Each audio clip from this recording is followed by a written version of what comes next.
They told me my seat didn't exist, like I was hallucinating the bold black letters on my boarding pass. 1A. First class. Window. Booked 3 months ago. But there I was, standing at the gate with my carry-on in one hand and a knot tightening in my chest, being told by a flight attendant with a too-polished smile that there had been a change. A change, huh? That's a word I've learned to decode after 20 years in tech. It usually means someone like me is about to be inconvenienced so someone else can be made more comfortable. I looked past her and there it was. My seat. Empty. Waiting. Right next to some older white guy already settled in 1B, watching this little showdown go down without saying a word. I stayed calm, of course. That's how we survive. Told her I booked it months ago, I checked in early, I had the receipt and the boarding pass to prove it. She just kept that strained smile, like she'd been trained to disarm with politeness. We've had to reassign your seat for a VIP accommodation, she said. Offered me premium economy, like that was a consolation prize. With legroom. As if extra inches make up for losing dignity. I wasn't yelling. I wasn't cussing. But I wasn't backing down either. I paid for 1A, I said, and unless you can give me a real reason why that seat is no longer mine, I'm not moving. That's when the pilot, Captain Thornton, stepped out of the cockpit. Grey hair, calm presence, clearly been flying longer than I've been in boardrooms. Is there a problem? He asked, and Melissa, the flight attendant, immediately tried to play it down. But I wasn't having it. I looked him dead in the eye and said, they're trying to downgrade me with no explanation. And then silence.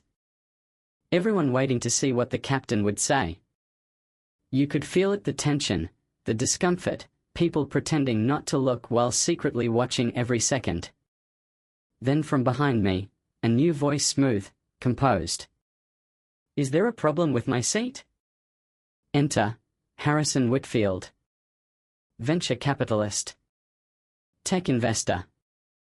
Tall, tailored, self-assured. Turns out he was the VIP. The reason I was being bumped.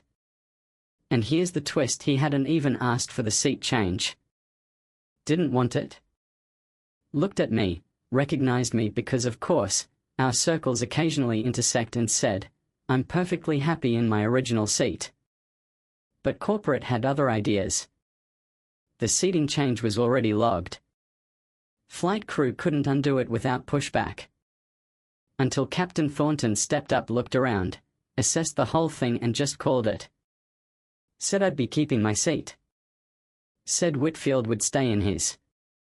And if corporate had a problem, they could take it up with him when we landed.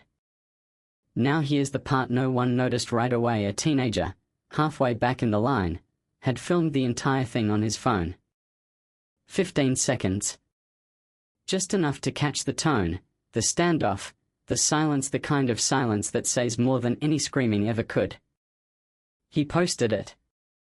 Caption: First class while black still a problem in 2025. You already know what happened next. By the time we hit cruising altitude, the video was viral.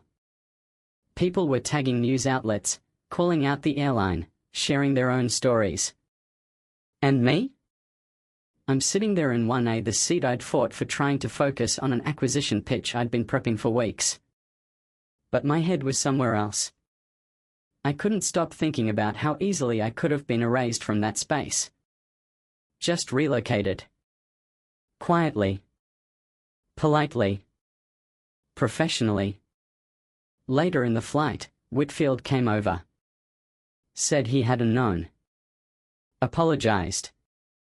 Not the kind of, I'm sorry you felt that way nonsense, a real apology. And you know what? We talked. Like, really talked. About power, race, business, how systems work, who they work for. He was sharper than I expected. Honest, too. We weren't exactly friends after, but there was a mutual respect born out of something real.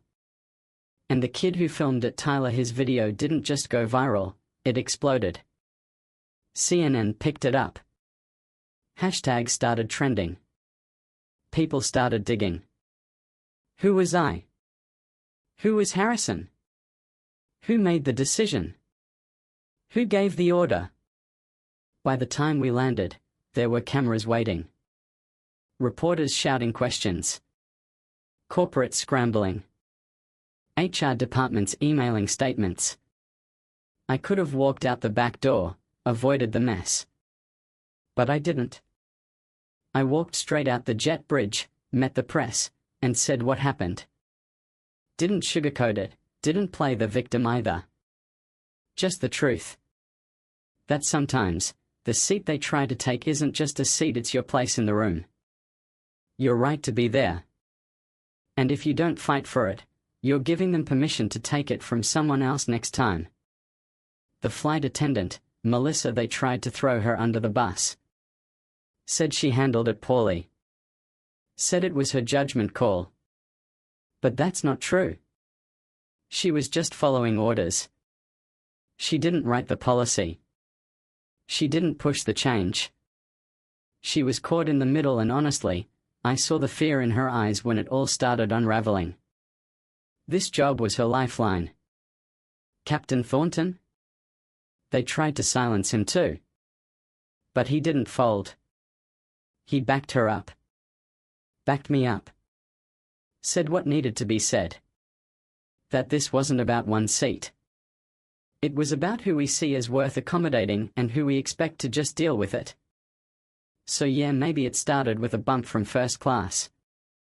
But it ended with a conversation, one we needed to have. And now, I want to ask you something. If that was you, what would you have done? Would you have stepped aside? Stayed quiet? Or would you have stood your ground? Let me know. Seriously. Drop your thoughts in the comments. Because this wasn't just my flight, this is all of ours. And maybe, just maybe, the only way things change is if we all decide we're not moving anymore.